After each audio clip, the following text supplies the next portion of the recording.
Hi friends, എല്ലാവർക്കും നമ്മുടെ പുതിയൊരു വീഡിയോയിലേക്ക് സ്വാഗതം. അപ്പം ഇന്ന് ഈവനിങ്ങിലത്തെ കുറച്ച് കാര്യങ്ങളാണ് കേട്ടോ. ഈവനിങ്ങിൽ ഇപ്പം നമുക്ക് ചായക്ക് ഉണ്ടാക്കുന്ന കടികളും പിന്നെ അതിനുശേഷമുള്ള കുറച്ച് കാര്യങ്ങളൊക്കെ ആയിട്ടാണ് ഇന്നത്തെ വീഡിയോ. അപ്പോൾ എല്ലാവരും മുഴുവനായിട്ട് തന്നെ കാണണം. നമുക്കിന്നിപ്പോൾ വൈകിട്ടത്തേക്ക് ഞാൻ പഴംപൊരിയാണ് ഉണ്ടാക്കണത്. ഇന്നിപ്പോൾ അവർക്ക് വിശക്കണമെന്ന് പറഞ്ഞപ്പോൾ എളുപ്പം ഉണ്ടാക്കാൻ പറ്റുന്നത് പഴംപൊരിയാണ്. ചായയും പഴംപൊരിയും. പിന്നെ അത് മാത്രമല്ല കേട്ടോ, എനിക്ക് നിന്ന് നാളെ ഗുരുവായൂർ ഏകാദശി ആയതുകൊണ്ട് ഇന്ന് ഒരിക്കൽ മാത്രമാണ് അരിയാഹാരം കഴിക്കുന്നത്. അപ്പോൾ ഇന്ന് ഉച്ചയ്ക്ക് ഞാൻ ഊണ് കഴിച്ചതാണ്. അപ്പോൾ എന്തായാലും വൈകിട്ട് പഴംപൊരി ഉണ്ടാക്കി കഴിഞ്ഞാൽ രാത്രിയിൽ വേറെ ഒന്നും കഴിക്കണ്ടല്ലോ. ഒരു 7 മണിയോട് കൂടിയിട്ട് 2-3 പഴംപൊരി കുറച്ച് ഒരു ഗ്ലാസ് പാല് കുടിച്ചെന്നാൽ ഇനി വേറെ ഫുഡൊന്നും വേണ്ട. അപ്പോൾ എന്തായാലും പെട്ടെന്ന് നമുക്ക് പഴംപൊരി ഉണ്ടാക്കാം. എന്നിട്ട് പിന്നെ ഇന്ന് ഇപ്പോൾ വിളക്ക് കത്തിക്കുന്ന കുറച്ച് അങ്ങനെയുള്ള കുറച്ച് ചെറിയൊരു വ്ളോഗായിട്ട് എടുക്കാം കേട്ടോ. അപ്പോൾ ഞാൻ ഈ സാധനങ്ങളൊക്കെ വാങ്ങിച്ചത് ഇൻസ്റ്റാമാർട്ടിൽ നിന്നാണ്. എനിക്കിപ്പോൾ ശരിക്കും പറഞ്ഞാൽ ഇപ്പോൾ ശ്യാമ ആരെങ്കിലും ഇവിടെ ഇല്ലാത്ത സമയത്ത് നമുക്ക് ഈ ഇൻസ്റ്റാമാർട്ടൊക്കെ ഒരുപാട് ഉപകാരം ചെയ്യുന്നുണ്ട് കേട്ടോ. കാര്യം പെട്ടെന്ന് നമ്മൾ ഓർഡർ കൊടുക്കുന്ന ഒരു 10 മിനിറ്റിനുള്ളിൽ തന്നെ സാധനങ്ങൾ വരുന്നുണ്ട്. അപ്പം ഞാനിപ്പോൾ പഴമില്ല, വേഗം പഴവും ഇതൊക്കെ അരിപ്പൊടി നാളത്തേക്കാണ് കേട്ടോ. സാധാരണ ഈ പഴംപൊരിക്ക് നമ്മൾ മൈദയുടെ കൂടെ കുറച്ച് അരിപ്പൊടി ചേർത്താൽ നല്ല ക്രിസ്പി ആയിട്ടിരിക്കും. പക്ഷെ ഞാൻ ഇന്ന് അരിപ്പൊടി ചേർക്കില്ല. കാര്യം എനിക്ക് അരിപ്പൊടി ഉണ്ടെങ്കിൽ എനിക്ക് കഴിക്കാൻ പറ്റില്ല. അപ്പം ഞാൻ ഇന്ന് മൈദ മാത്രം ഉപയോഗിച്ചിട്ടുണ്ടായിരുന്നു. അപ്പോൾ ചെറുതായിട്ടൊരു പഴംപൊരിക്ക് അത്ര ഒരു ഇത് പറ്റില്ല, ഒരു ക്രിസ്പി ആയിട്ട് ഇരിക്കില്ല. എങ്കിലും സാരമില്ല. അരിപ്പൊടി നാളത്തേക്ക് വാങ്ങിച്ചതാണ്. അപ്പം നമുക്ക് പഴംപൊരി ഉണ്ടാക്കാം. അപ്പം ഞാൻ മൈദ എടുത്തിട്ടുണ്ട് കേട്ടോ കുറച്ച്. ഇത് കഴിഞ്ഞ ദിവസം കടയിൽ നിന്ന് വാങ്ങിച്ച പഴമാണ്. ഇതിൻ്റെ പോലെ ഇപ്പോൾ ഫ്രിഡ്ജിൽ നിന്ന് ഞാൻ എടുത്തതാണ്. ഇത് ഒരെണ്ണം കൂടി ബാക്കിയുണ്ട്. ഇതിപ്പോൾ ഇൻസ്റ്റാമാർട്ടിൽ നിന്ന് ഞാൻ വാങ്ങിച്ച പഴം. ഇത് നല്ല ഭംഗി, നല്ല സുന്ദരിയായിട്ടുള്ള പഴം. നല്ല രസമുണ്ട് കാണാൻ. ഇത് കുറച്ച് ചിലപ്പോൾ അതിൻ്റെ വ്യത്യാസങ്ങളൊക്കെ ഉണ്ടാവും. എന്തായാലും ഇത് കണ്ടപ്പോൾ ഒന്ന് പറഞ്ഞതാ. അപ്പം ഇതിലേക്ക് ലേശം മഞ്ഞൾപ്പൊടി, കളറിന് വേണ്ടിയിട്ട് ഇച്ചിരി മഞ്ഞൾപ്പൊടി, പിന്നെ കുറച്ചുപ്പ്,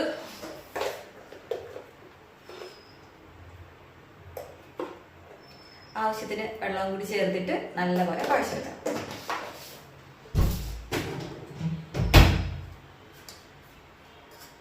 എനിക്ക് ഒരുപാട് പഴുത്തിരിക്കുന്ന പഴം എനിക്കിഷ്ടമല്ല കേട്ടോ. ഇപ്പം ഈ പഴം എനിക്കിഷ്ടമല്ല. പഴം അങ്ങനെ കഴിക്കാറില്ല. പഴംപൊരി ഉണ്ടാക്കിയാൽ ഇങ്ങനെ പഴുത്തത് ഞാൻ കഴിക്കില്ല. അപ്പം ഞാൻ എന്തായാലും ഇതും കൊണ്ട് ഉണ്ടാക്കണത് ഇവർക്ക് കൊടുക്കും. അവർക്കാകുമ്പോൾ വലിയ കുഴപ്പമില്ല. ഈ പഴം കൊണ്ട് ഉണ്ടാക്കണത് ഞാൻ കഴിക്കും.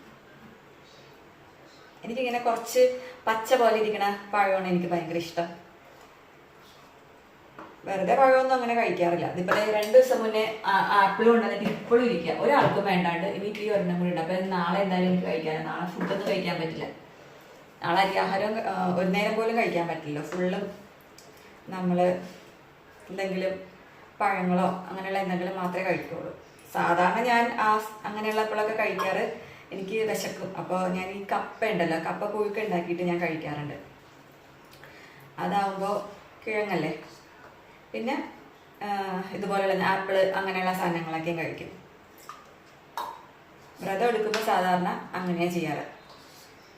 ഇനിയിപ്പോൾ ഇന്ന് നേരത്തെ വിളക്ക് കത്തിക്കണം. ഇതൊന്നും ഞാൻ ചെയ്തിട്ടില്ല. ഇച്ചിരി മടി പിടിച്ച് ഇരിക്കണേയിരുന്നു. രാവിലെയും അങ്ങനെ ഇന്ന് പ്രത്യേകിച്ച് അങ്ങനെ സ്പെഷ്യലോ മീനൊന്നും അങ്ങനെ വെച്ചില്ല. ഫ്രിഡ്ജിൽ കുറച്ച് മീനുണ്ടായിരുന്നു. അപ്പോൾ അത് അവർക്ക് ഫ്രൈ ചെയ്ത് കൊടുത്ത് ഞാൻ കുറച്ച് വെണ്ടക്ക മാത്രം മെഴുക്ക് വരട്ട് ഇത്തിരി ചോറ് കഴിച്ചു.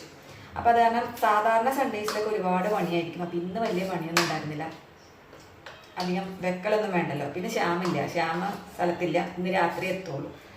അപ്പോഴും എനിക്ക് വലിയ പണികൾ കുറഞ്ഞു കിട്ടി. അപ്പോൾ ഇതാ മാവൊക്കെ ഇവിടെ റെഡി ആയിട്ടുണ്ട്.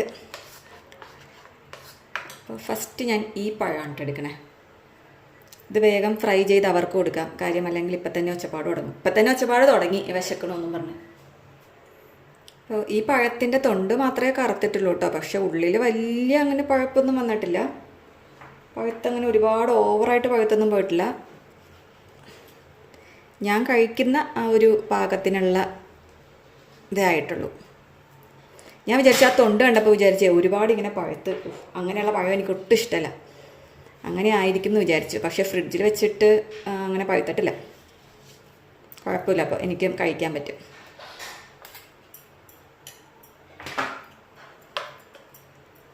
ഇതാദ്യം ഫ്രൈ ആക്കിയിട്ട് ബാക്കി എടുക്കാം. ഞാൻ ഈ കുറേശ്ശെ എടുക്കുന്നത് വെറുതെ വേസ്റ്റ് ആക്കണ്ടല്ലോ എന്ന് വിചാരിച്ചിട്ട്. അല്ലെങ്കിൽ ഇപ്പം ഇന്ന് രാത്രി നാളെ ഇത് ചൂടാക്കി കഴിക്കില്ല, അങ്ങനെയൊന്നും കഴിക്കാൻ പറ്റില്ല. ഇത് ഈ എണ്ണയിലിട്ട് ഫ്രൈ ചെയ്തൊക്കെ പിറ്റേ ദിവസം എടുക്കുക എന്ന് പറഞ്ഞാൽ പറ്റില്ല. അപ്പോൾ ഇന്ന് തന്നെ തീർക്കുന്ന രീതിയിൽ വേണമെങ്കിൽ നമുക്ക് അപ്പം തന്നെ എടുത്ത് ഉണ്ടാക്കാമല്ലോ. അതുകൊണ്ടാണ് ഞാൻ വളരെ കുറച്ച് ക്വാണ്ടിറ്റിയിൽ എടുക്കുന്നത്.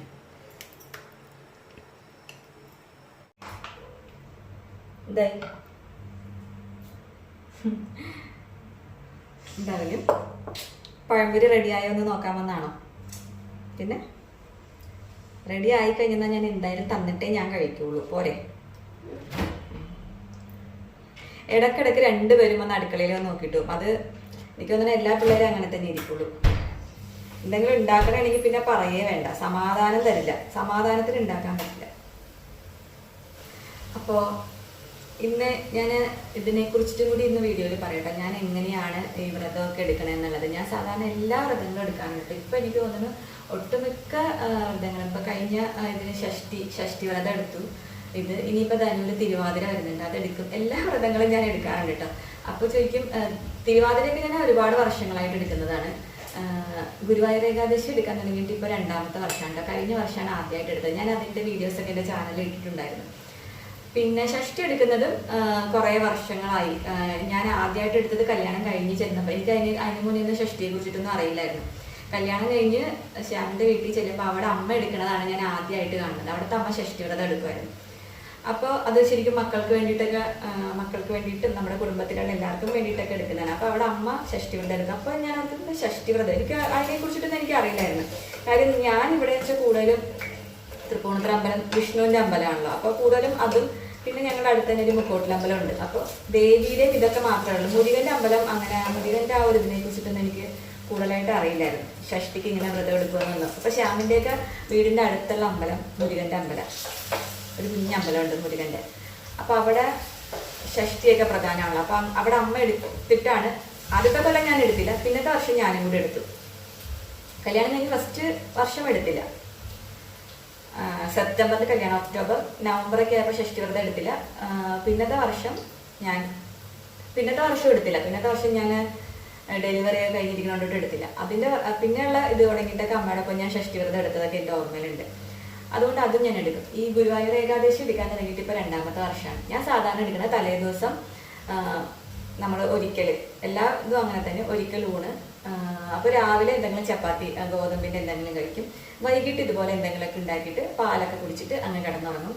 പിന്നെ ചിലപ്പോൾ ഞാൻ ഇതൊന്നും ഇല്ലാന്നുണ്ടെങ്കിൽ ചെറുപയറൊക്കെ ഉണ്ടല്ലോ, ചെറുപയറൊക്കെ വേവിച്ചിട്ട് തേങ്ങയിട്ടിട്ട് അത് കഴിക്കും.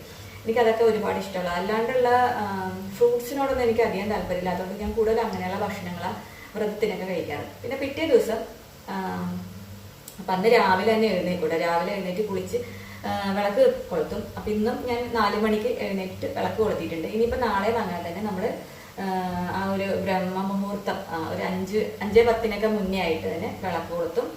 എന്നിട്ട് അടുത്തുള്ള അമ്പലത്തിൽ, കഴിഞ്ഞ പ്രാവശ്യം ഗുരുവായൂർ പോയിട്ടുണ്ടായിരുന്നു. ഗുരുവായൂർ പോയിട്ട് ഞാനും അമ്മയും കൂടിയാണ് പോയത്. ഭയങ്കര തിരക്കായിരുന്നിട്ടാ ഗുരുവായൂർ.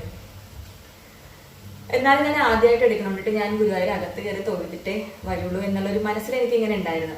എനിക്ക് ആദ്യമായിട്ട് എടുക്കാൻ വന്നിട്ട് അപ്പം അമ്മ എന്നോട് പറഞ്ഞു നമുക്ക് പോവാന്ന് ഇങ്ങനെ പറഞ്ഞപ്പോൾ ഞാൻ വേണ്ട, നമ്മൾ എന്തായാലും വന്നു തൊഴുതിട്ട് പോവാന്ന് വിചാരിച്ച്. ഞങ്ങളന്ന് അന്ന് ദർശനം എന്ന് പറഞ്ഞാൽ എത്ര മണിക്കായിരുന്നോ, ഒരു രാത്രി 11-12 മണിയൊക്കെ ആയി തോന്നുന്നു. വൈകിയായിട്ട് നട അടയ്ക്കണേ.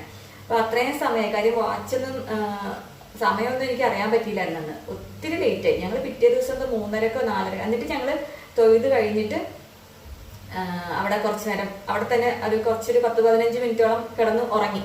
അവിടെ നമ്മൾ തൊഴുത് പുറത്ത് വന്നിട്ട് എല്ലാവരും അവിടെയൊക്കെ കിടക്കുന്നുണ്ടായിരുന്നു. അപ്പോൾ ഞാനും അമ്മ അവിടെ കുറച്ച് നേരം കിടന്ന് അങ്ങനെ നേരെ പിന്നെ ഞങ്ങൾ റെയിൽവേ സ്റ്റേഷനിൽ വന്ന് 3:30 അങ്ങനെ എന്തോ ട്രെയിൻ ഉണ്ടായിരുന്നു. ആ ട്രെയിനിൽ കയറി ഇവിടെ എറണാകുളത്ത് ഒരു 6 മണിയോടുകൂടിയൊക്കെ എത്തി നേരെ കുളിച്ച് ജോലിക്കും പോയി. അങ്ങനെയായിരുന്നു കഴിഞ്ഞ പ്രാവശ്യം ചെയ്തത്. അപ്പോൾ അന്ന് ഗുരുവായൂർ ഏകാദശിയുടെ അന്ന് തൊഴുന്നത് കൃഷ്ണന്റെ ഇതെന്ന് പറഞ്ഞാൽ വെണ്ണക്കണ്ണനായിരുന്നു കേട്ടോ. അപ്പോഴൊക്കെയാണ് എനിക്ക് അറിയണത് ഗുരുവായൂർ ഇങ്ങനെ ഓരോ ഇതിലായിരിക്കും ദർശനം. ഭഗവാൻ ഇങ്ങനെ വെണ്ണക്കണ്ണൻ, താമരക്കണ്ണൻ അങ്ങനെയൊക്കെ. ഇപ്പൊ ഞാൻ ഇവിടെ ഡെയിലി അമ്പലത്തിൽ, കൃഷ്ണന്റെ അമ്പലത്തിൽ പോകുമ്പോൾ അവിടെ അങ്ങനെ തന്നെയാണ്. പണ്ടൊന്നും എനിക്ക് ഇതിനെ കുറിച്ചിട്ടൊന്നും അറിയില്ലായിരുന്നു. പക്ഷെ ഇപ്പം ഇതൊക്കെ ഇങ്ങനെ കൂടുതലായിട്ട് ഇങ്ങനെ ചെയ്യാൻ തുടങ്ങിയപ്പോഴാണ് അതിനെക്കുറിച്ചൊക്കെ അറിഞ്ഞു തുടങ്ങി. അപ്പൊ സാധാരണ ഞാൻ ആ ഒരു രീതിയിലാണ് വ്രതം എടുക്കുന്നത്. പിന്നെ അതിനുശേഷം നാളത്തെ ദിവസം ഏകാദശിയുടെ ഒന്നും കഴിക്കില്ല കേട്ടോ. രാവിലെ ഒന്നും കഴിക്കില്ല. എന്തെങ്കിലും ഇതുപോലെ പഴങ്ങളോ അരിയാഹാരോ ഗോതമ്പോ ഒന്നും കഴിക്കില്ല. പിന്നെ പിറ്റേ ദിവസം രാവിലെ, അതായത് ഏകാദശി കഴിഞ്ഞ് പിറ്റേ ദിവസം രാവിലെ അമ്പലത്തിൽ പോയിട്ട് തീർത്ഥം കുടിച്ചിട്ടാണ് വ്രതം അവസാനിപ്പിക്കുന്നത്. ഞാൻ അങ്ങനെയാണ് ചെയ്യുന്നത്. പലരും പല രീതിയിലൊക്കെ ആയിരിക്കും. അപ്പോൾ നമ്മുടെ പഴംപൊരി ഇവിടെ റെഡി ആയിട്ടുണ്ട്. അപ്പോൾ ഇത് കോരി ഇങ്ങോട്ട് എടുക്കാം. ഇത് റെഡിയായിട്ട് വേണം വിളക്ക് കൊടുത്താൽ. ഇപ്പം നേരം ഇപ്പം ഒരു 6 മണി ആകുമ്പോൾ തന്നെ നല്ലോണം ഇരുട്ടും. ശരിക്കും 6 മണി കഴിഞ്ഞിട്ടൊക്കെ നമുക്ക് ഒരു 6:15 6:30-ക്കുള്ളിലൊക്കെയാണ് ഞാൻ വിളക്ക് കൊടുക്കാറ്. എൻ്റെ വീട്ടിലാണെങ്കിൽ അച്ഛൻ കറക്റ്റ് 6 മണിക്ക് വിളക്ക് കൊടുക്കും. 6 മണിക്ക് വിളക്ക് കൊടുത്തില്ലെങ്കിൽ അവിടെ വിനാശം വെള്ളപ്പൊക്കെ ആയിരിക്കും. അച്ഛന് ഭയങ്കര നിർബന്ധമാണ് 6 മണിക്ക് വിളക്ക് കൊടുക്കണം. അപ്പോൾ എനിക്ക് ഞാൻ സാധാരണ ജോലി കഴിഞ്ഞ് വരുമ്പോഴൊക്കെ 7 മണിയാവും. അപ്പോൾ 7 മണിയാണെങ്കിലും ഞാൻ വിളക്ക് കൊളുത്താറുണ്ട്. ചിലപ്പോൾ ഇതുങ്ങളോട് നേരത്തെ തന്നെ കൊളുത്താൻ പറയും. ഇനി ഇതുങ്ങൾ ചെയ്തില്ലെങ്കിൽ ഞാൻ വന്നിട്ട് ചെയ്യും. അപ്പം അതുകൊണ്ട് എനിക്കങ്ങനെ സമയം ഇത്ര മണിക്ക്, പക്ഷെ ഞാൻ വീട്ടിൽ നിൽക്കുന്ന ദിവസം ഒരു 6:15 6:20 ആ സമയത്ത് വിളക്ക് കൊടുക്കും. ഇപ്പോൾ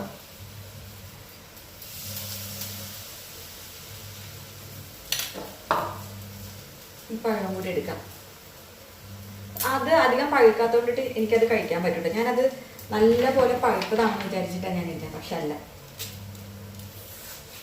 ഇത് പച്ച പഴമാണ് കേട്ടോ, നല്ല പച്ചയായി പഴം. അതാണ് ഇത് ഇങ്ങനെ ഒട്ടും ഇതില്ലാണ്ടിരിക്കണേ. പക്ഷെ എനിക്കിഷ്ടമാണ് ഇങ്ങനത്തെ പഴം കൊണ്ടിട്ട് പഴംപൊരി ഉണ്ടാക്കണത്.